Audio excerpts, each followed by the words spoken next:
भारत और जापान दोनों की मित्रता बहुत पुरानी है। अभी हाल ही में 1 जुलाई से 3 जुलाई 2026 3 दिवसीय आधिकारिक यात्रा हुई जापान के प्रधानमंत्री की। आप देख पा रहे हैं मेरे पीछे फोटो है। ये है तकाइची सनाए तकाइची हैं जो कि जापान की वर्तमान प्रधानमंत्री हैं और अभी ये भारत में आई। प्रधानमंत्री पद संभालने के बाद उनका ये पहला भारतीय दौरा था और प्रधानमंत्री नरेंद्र मोदी जी के साथ मुलाकात हुई। दरअसल 16वां वार्षिक भारत जापान शिखर सम्मेलन में भाग लिया इन्होंने। ठीक है, भारत और जापान के बीच में वार्षिक शिखर सम्मेलन आपका होता है जिसमें कभी भारत के राष्ट्राध्यक्ष जो है जापान जाते हैं और जापान के राष्ट्राध्यक्ष भारत आते हैं। तो 16वां वार्षिक जापान शिखर सम्मेलन था, उसमें आए ये। अब दोनों देशों ने बहुत काम किया है इस पूरे मैटर को लेकर के। एक बार एक एक मुद्दे पर हमारा डिटेल में डिस्कशन होगा, चर्चा होगी। ठीक है, क्या क्या चीजें हुई हैं देखिए। आप समझिए जापान टेक्नोलॉजी में बहुत आगे है। मैं जापान का पूरा डिटेल मानचित्रण आपको कराऊंगा। ठीक है, जापान का डिटेल मानचित्रण का अलग से वीडियो आएगा जिसमें हम जापान के जितने भी द्वीप हैं, चाहे होकाइडो हो, होन्सू हो, शिकुकू हो, क्यूशू हो, सबका क्रम देखेंगे। क्षेत्रफल के आधार पे कौन है, जो है उत्तर से दक्षिण का क्रम पूछ लेता है, आबादी किसमें ज्यादा है, कौन कौन से प्रमुख शहर हैं। और भारत को लेकर देखिए, दोनों ही देशों ने अगले 10 सालों में भारत में 10 ट्रिलियन येन के जापानी निवेश का लक्ष्य रखा है। येन जापान की मुद्रा है और बहुत सशक्त मुद्रा है ये। तो दोनों देशों ने 10 ट्रिलियन येन के जापानी निवेश की, जापान भारत में निवेश करेगा और थोड़ा बहुत नहीं करेगा, 10 ट्रिलियन बहुत बड़ा ह्यूज अमाउंट है। 10 ट्रिलियन का निवेश भारत यदि आ गया ना, आप सोच ही नहीं पाएंगे कितने बड़ी इकोनॉमी हो जाएगी भारत। 10 ट्रिलियन का निवेश, जापानी निवेश की बात कही है। ठीक है, प्रधानमंत्री नरेंद्र मोदी ने जापानी निवेशकों की सुविधा के लिए जापान बिजनेस वीक शुरू करने की घोषणा भी की है कि हम एक जापान बिजनेस वीक शुरू कर रहे हैं जिसमें जापानी निवेशक भारत में आकर के निवेश कर पाए। तो व्यापार और निवेश दोनों को लेकर के पहला अपडेट ये है, 10 ट्रिलियन जापानी येन का भारत में निवेश हो, इसकी बात हुई है। दूसरी चीज देखो, जापान पूरे विश्व में निवेश करता है। एक ऐसा देश है जो 1945 में बर्बाद हो गया था, हिरोशिमा नागासाकी और द्वितीय विश्व युद्ध में फंसा रहा। मैं हमेशा कहता हूं जापान और जर्मनी दो बहुत खतरनाक देश हैं, हमेशा गिरे और फिर उठ के खड़े हो गए।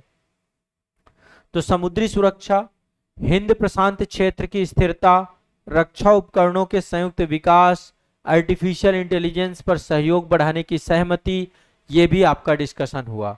साथ ही आर्थिक सुरक्षा, आप सभी जानते हैं आज के टाइम पे सेमीकंडक्टर बहुत बड़ा मुद्दा है और जो रेयर अर्थ मिनरल्स हैं, आपके महत्वपूर्ण खनिज जिनको हम क्रिटिकल मिनरल्स कहते हैं, ग्रीन एनर्जी की बात कर रहे हैं, हरित ऊर्जा की साझेदारी की बात कर रहे हैं। इसके अलावा जापान की मदद से 1000 खाद के कारखाने भी भारत लगाएगा। ठीक है, प्रधानमंत्री मोदी ने तकाइची को अपना बहन बताया, जापानी प्रधानमंत्री ने उन्हें अपना बड़ा भाई बताया। ये व्यक्तिगत संबंधों की बात होती है ना, भाई बहन का रिश्ता एक देश के प्रधानमंत्री दूसरे देश के प्रधानमंत्री के साथ जोड़े, तो ये अपने आप में बहुत इंपॉर्टेंट चीज है। तो ये सनाए तकाइची हैं, जापान की प्रधानमंत्री हैं। 1 से 3 जुलाई 2026 की 3 दिवसीय यात्रा में भारत में आई। विशेष रणनीतिक और वैश्विक साझेदारी को नए स्तर में पहुंचाने को लेकर बातचीत हुई। 16वां भारत जापान वार्षिक शिखर सम्मेलन था, उसमें कई सारे मुद्दे हुए जिसमें से एक था 10 ट्रिलियन जापानी येन भारत आ गया। ठीक है, आएगा, मतलब महत्वाकांक्षी लक्ष्य रखा हमने, एक टारगेट बनाया है 10 ट्रिलियन जापानी येन का निवेश हो। इसके अलावा दोनों देश अपने व्यापार को लेकर के एक व्यापार डेटा कि 2025 में दोनों देशों के बीच में जो द्विपक्षीय व्यापार है वो 27 बिलियन डॉलर का पहुंच चुका है। भारत और जापान के बीच में जो द्विपक्षीय व्यापार है कितना है, 27 बिलियन डॉलर का। ठीक है, लगभग वर्तमान में भारत में 1400 से ज्यादा जापानी कंपनियां काम कर रही हैं। ज्यादातर कंपनियां मैन्युफैक्चरिंग सेक्टर से जुड़ी हुई हैं। ठीक है, और प्रधानमंत्री नरेंद्र मोदी जी के द्वारा जापानी निवेशकों के लिए, कंपनियों के लिए, उनकी सुविधाओं के लिए, उनके लिए एक डेडिकेटेड व्यवस्था स्टार्ट की है, जापान बिजनेस वीक को शुरू करने की घोषणा की है। इसके अलावा आप सभी जानते हैं अभी बुलेट ट्रेन जो भारत में बन रही है, विश्व में पहली बुलेट ट्रेन जापान में चली थी। तो भारत में Mumbai Ahmedabad high speed rail, जिसको हम बुलेट ट्रेन कहते हैं, वो पूरा कॉरिडोर जापान बना रहा है। भारत के पूर्वोत्तर राज्यों में एक्ट फोरम, ये जितना भी बुनियादी ढांचा है, भारत में मेट्रो रेल जो है, ये सब जापान के द्वारा बनाई जा रही हैं। ठीक है। इसके अलावा स्ट्रेटजिक और डिफेंस पार्टनरशिप की यदि बात करें तो दोनों देश सैन्य हार्डवेयर और रक्षा उपकरणों के संयुक्त विकास के लिए महत्वपूर्ण समझौते पर हस्ताक्षर किए हैं। ठीक है। को डेवलपमेंट यानी कि सैन्य हार्डवेयर और रक्षा उपकरणों के लिए संयुक्त विकास किया जाए। हिंद प्रशांत क्षेत्र की सुरक्षा की बात कही है इन्होंने, समुद्री सुरक्षा को मजबूत करने की बात कही है, एक स्वतंत्र खुले और नियम आधारित हिंद प्रशांत क्षेत्र, free trade open Indo Pacific area की बात कही है, क्वाड की बात कही है, सैन्याभ्यासों की बात कही है। भारत जापान अमेरिका और ऑस्ट्रेलिया, भारत जापान अमेरिका और ऑस्ट्रेलिया, ये 4 देश हैं, ये क्वाड कंट्री हैं। आपस में इनका सहयोग बढ़े, आपस में एक दूसरे के साथ द्विपक्षीय सैन्य अभ्यास करें, आपस में एक दूसरे के साथ, चूंकि तो इस पे व्यापक क्वाड को लेकर डिस्कशन हुआ है। 4 देश क्वाड हैं आपके, भारत जापान अमेरिका ऑस्ट्रेलिया।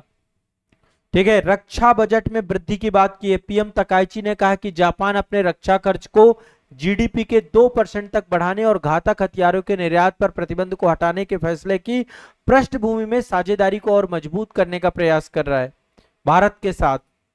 इसके अलावा आर्थिक सुरक्षा की बात, नवंबर 2024 में टोक्यो में पहला आर्थिक सुरक्षा संवाद हुआ था। इसके बाद 5 प्राथमिकता वाले क्षेत्र हैं। एक तो सेमीकंडक्टर सप्लाई चेन पे जापान मदद कर रहा है भारत की, रेयर क्रिटिकल मिनरल्स जिसको महत्वपूर्ण खनिज कहते हैं, फार्मास्यूटिकल्स के क्षेत्र में, हरित और स्वच्छ ऊर्जा के क्षेत्र में, क्लीन एनर्जी के क्षेत्र में, सूचना और संचार प्रौद्योगिकी के क्षेत्र में, इन सबको मजबूत करना है। आर्टिफिशियल इंटेलिजेंस, इस क्षेत्र में जापान की टेक्नोलॉजी देखो बहुत खतरनाक है। आप जितनी बड़ी बड़ी कंपनियां देख रहे हैं, चाहे वो टोयोटा हो, चाहे होंडा हो, चाहे निसान हो, सब जापानीज कंपनियां हैं ये आपकी, चाहे सोनी हो आपकी, चाहे पैनासोनिक हो, सब जापानीज कंपनियां हैं, है ना। तो आज के टाइम पे उभरती हुई प्रौद्योगिकी जो है ना, एआई का सुरक्षित इस्तेमाल हो सके, उन सब पे दोनों देशों ने आपस में किया है। इसके बाद आतंकवाद के खिलाफ दोनों ने साझा बात कही है कि आतंकवाद पूरे विश्व से खत्म होना चाहिए, खासकर जो लश्कर तैयबा, जैसे मोहम्मद, अल कायदा, आईएसआईएस, जितने भी आतंकवादी संगठन है, उनका जो प्रॉक्सी नेटवर्क है, उन पे अंतरराष्ट्रीय एक्शन हो, सीमा पार आतंकवाद खत्म हो, आतंकवादियों के सुरक्षित ठिकाने खत्म हो, इस पर जो है जापान ने जोर दिया है। संयुक्त राष्ट्र में सुधार की बात भी कही है, यूनाइटेड नेशन सिक्योरिटी काउंसिल में सुधार हो। दोनों देश एक दूसरे को स्थायी सदस्यता के दावे का पुरजोर समर्थन करते हैं। जापान आज वर्तमान में उस स्थिति में है कि जापान को स्थायी सदस्यता दी जा सकती है। ठीक है। और भारत भी स्थायी सदस्यता के लिए लगातार प्रयासरत है। भारत इस समय वर्तमान में उस स्थिति में पहुंच गया है कि हम भी स्थायी सदस्यता के लिए लगातार प्रयासरत हैं। तो दोनों देशों ने यूनाइटेड नेशन सिक्योरिटी काउंसिल में परमानेंट मेंबरशिप के लिए बात कही। इसके अलावा भारत और जापान ने अपने राजनयिक संबंधों के 75 वर्ष पूरे होने के उपलक्ष्य में India Japan year of shepherd Horizons रूप में मना रहा है इसको, India Japan year of shepherd Horizons के रूप में इसको मनाने की बात कही है। ठीक है। तो ये सारे पॉइंट हैं, देखो कई सारे मुद्दे मैंने आपसे डिस्कस कर दिए। ठीक है। और अगला जो है 17वां वार्षिक शिखर सम्मेलन, अगले साल प्रधानमंत्री नरेंद्र मोदी जी जापान जाएंगे। ठीक है। तो ये सारी बातें अपने दिमाग में बैठा के रखना है। अभी आप देख रहे हैं ना, जापानीज कंपनियां जो है ना, चाइना प्लस वन पॉलिसी चल रही है ना। चीन के आगे के विकल्पों की बात करें तो भारत सबसे महत्वपूर्ण विकल्प बन चुका है पूरे विश्व का। तो मैन्युफैक्चरिंग हब बनाना है भारत को, भारत के लिए भी जरूरी है, और जापान भी नए विकल्पों की तलाश में। तो भारत हमेशा से एक सही और मजबूत विकल्प रहा है। तो एक नया मैन्युफैक्चरिंग डेस्टिनेशन बनने जा रहा है इंडिया। ठीक है।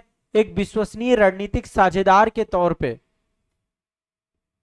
तेजी से बढ़ती हुई अर्थव्यवस्था के रूप में, एक मजबूत निवेश संबंध के रूप में, विनिर्माण, ऑटोमोबाइल, इलेक्ट्रॉनिक्स, लॉजिस्टिक, वित्तीय सेवाएं, है ना, ये सब क्षेत्र में लगभग बड़ी बड़ी कंपनियां यहां पे काम कर रही हैं। ठीक है। तो ये आपको दिमाग में बैठा के रखना है। ये कुछ महत्वपूर्ण जो है विषय वस्तु जो मुझे आपसे डिस्कस करनी थी। जापान को लेकर जैसे मैंने बताया एक्ट ईस्ट फोरम बन रहा है पूरा का पूरा। एक्ट ईस्ट फोरम, जापान अकेला एकमात्र देश है जिसके पास भारत के पूर्वोत्तर विकास का समर्थन किया है और Japan act east forum develop कर रहा है ना। सड़कों का निर्माण, पुलों का निर्माण, शहरी बुनियादी ढांचे का निर्माण, पर्यटन का निर्माण, ऊर्जा का निर्माण, कौशल विकास परियोजनाओं पे निवेश की बात हो, ताकि भारत आसियान कंट्री के साथ भी जुड़ जाए, स्थानीय स्तर पर साझेदारी की बात हो। ठीक है, तो ये सारी चीजें हैं। ठीक है, दिमाग में बैठा के चलिएगा, इंपॉर्टेंट है आपका। चलिए।